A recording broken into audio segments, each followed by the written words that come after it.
പണ്ടൊരു ഇമാമ പറഞ്ഞിട്ടുണ്ട്, എന്റെ ഉമ്മ മരിക്കണതിന്റെ മുമ്പ് മരിക്കാനും എനിക്ക് പേടിയാണ്, എന്റെ ഉമ്മ മരിച്ചതിന്റെ ശേഷം ജീവിക്കാനും എനിക്ക് പേടിയാണ്. ഒന്ന് ശരിക്കും ആലോചിച്ച് നോക്കി നിങ്ങള് ഈ വാക്ക്. ഉമ്മ മരിക്കണതിന്റെ മുമ്പ് മരിക്കാൻ പേടി എന്താ? ഉമ്മാനെ നോക്കാൻ പിന്നെ ആരാ ഉണ്ടാവുക? ഉമ്മാനെ ശുശ്രൂഷിച്ചിട്ട് എനിക്ക് കൂലി വാങ്ങാൻ കഴിയൂലല്ലോ ഉമ്മ മരിക്കണതിന്റെ മുമ്പ് ഞാൻ മരിച്ചാൽ. ഉമ്മ മരിച്ചതിന്റെ ശേഷം ജീവിക്കാനുള്ള പേടി എന്തുകൊണ്ടാണ്? എങ്ങനെ പിന്നെ ജീവിക്കുക? എങ്ങനെ പെരേക്ക് കയറിച്ചില്ല? എത്ര വർഷമായിട്ട് ഉമ്മ മരിച്ച മക്കൾ ഈ സദസ്സിലുണ്ടെങ്കിലും ഒരു നിമിഷം അവരാലോചിക്കും, ഓരോ ഉമ്മാന്റെ ആണ്ട് വരുമ്പോഴും ഉമ്മയില്ലാത്ത വീട് അല്ലേ, ഉമ്മയില്ലാത്ത വീട്. ആദ്യത്തെ ഉമ്മ മരിച്ച 3 ദിവസമൊക്കെ വീട്ടിൽ ആളും ബഹളവാ. എല്ലാരും ആണ്ട് പിരിഞ്ഞു പോയിട്ട് തഅസിയത്തിന്റെ ദിവസമൊക്കെ കഴിഞ്ഞിട്ടുണ്ടല്ലോ. ഉറ്റവരും ഉടയവരൊക്കെ അവനാന്റെ കുടിക്ക് അന്തപ്പക്ക മിന്തപ്പക്കാണ്ട് പോയതിന്റെ ശേഷം ഉണ്ടല്ലോ, പെരേലുണ്ട് നിറഞ്ഞു കിടക്കുന്ന ഒരു ശൂന്യത. ഒരു മുറിക്കും ചെല്ലാൻ വയ്യ. അവിടെ ഉമ്മാന്റെ പർദ്ദ, ഇവിടെ ഉമ്മാന്റെ ഷാള്, ഇവിടെ ഉമ്മ വെച്ച കഞ്ഞിപ്പാത്രം. അടുക്കളയിൽ നിന്ന് എങ്ങനെ ഇനി കഞ്ഞുടിക്കുക? നമ്മൾ ചിന്തിക്കണം. ഉമ്മ മരിച്ചതിന്റെ ശേഷം ജീവിക്കാൻ പേടി.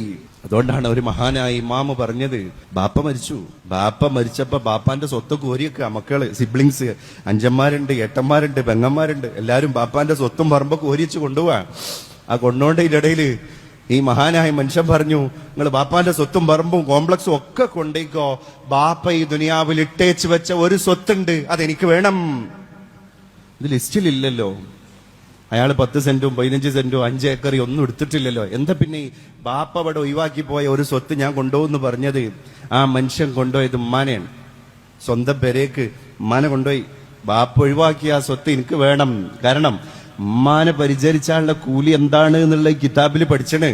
ഉമ്മാന്റെ കാലിന്റെ അടിയിൽ നമ്മൾ തട്ടിക്കൊടുക്കണ പൊടിയുണ്ടല്ലോ, അത് പിന്നെ നമ്മുടെ കയ്യിലെ നക്ഷത്രമാണ് അത്രേ സ്വർഗത്തില്. ആ കുട്ടികളാണ് 20 വെട്ട് വെട്ടിയിട്ട് ഉമ്മാനെ കൊല്ലണത്. മനസ്സ് മരവിച്ചതാണ്, മനസ്സ് മരവിച്ചതാണ്. ലഹരിയാണ് കാരണക്കാരൻ. നിങ്ങൾക്കറിയോ ഈ കുട്ടികൾക്ക് ഈ ദുനിയാവിൽ തന്നെ കിട്ടാൻ പോകുന്ന കടുത്ത ശിക്ഷ എന്താ അറിയോ?